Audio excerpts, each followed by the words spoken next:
At bago natin simulan ang vlog na to, gusto ko muna magpasalamat sa Colyates family for making this Boracay trip possible.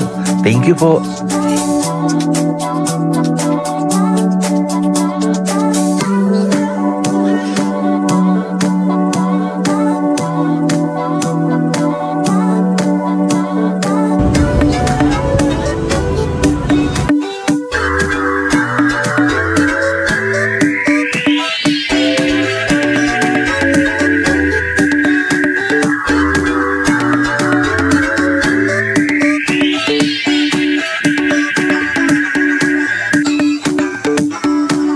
This is our day 3 here in Boracay, and actually this is our last day here.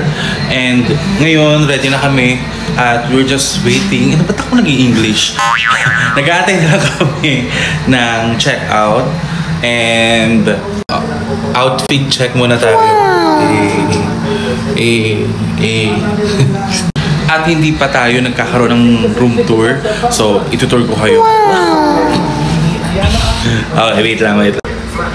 Sa pagsama sa aking biyahe, sakay ang Yamaha Sniper 195R.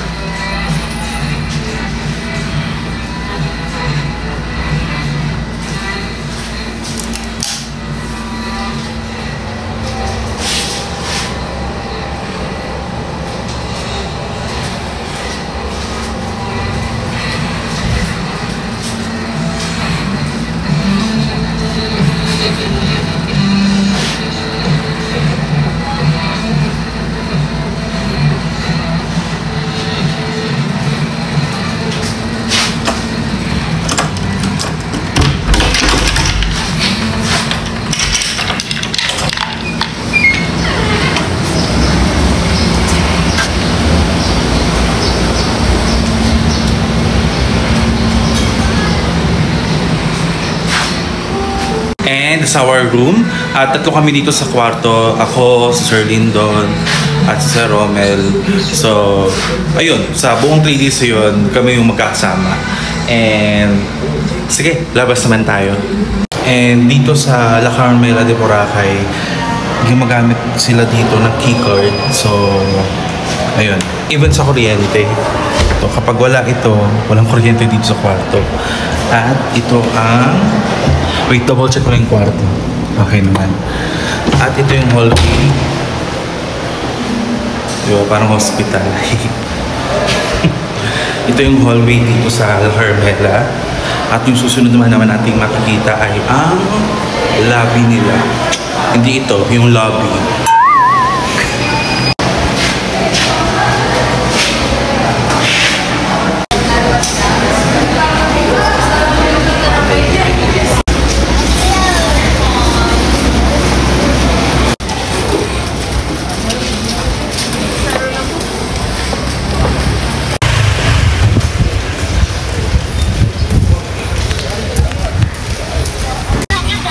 Malaki. Nami ang kulay. Ilan tayo ng keychain na may pangalan.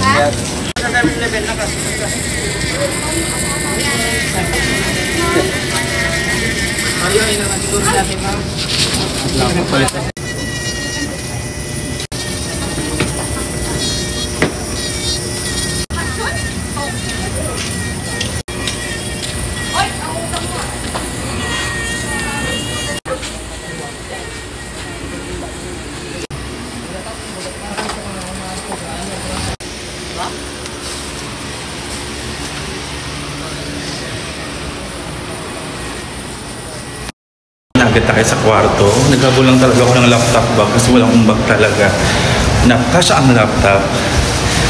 At yung keychain, nagpa-engrave pa. So, minadali lang yun.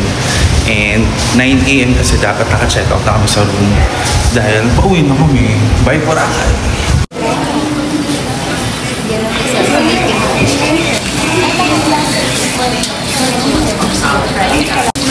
At ngayon, nandito tayo ngayon sa function hall. Meeting area namin. Dito naganap yung event namin na Gala Night. So, antay lang kami ng sundo. Papuntang Katiklan. That's jeep or van. Tapos papunta to airport. Hindi ko sure. Go!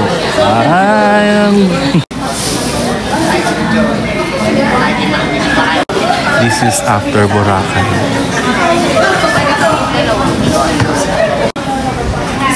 Yung nagpa-braid ka sa Boracay at hindi na natanggal yung braid.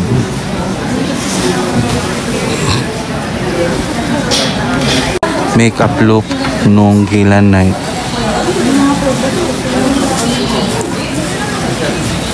Yung nakikipagbiruan ka lang pero sinuntok ka. Dami mong dala. Sino ba? Kasi tinuloy kasi siya. Iiwan mo ko dala. Sir Franz! Kuya, smile.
Nandito kami ngayon sa aeroplano at sobrang delayed yung flight namin dahil maulan daw sa Manila.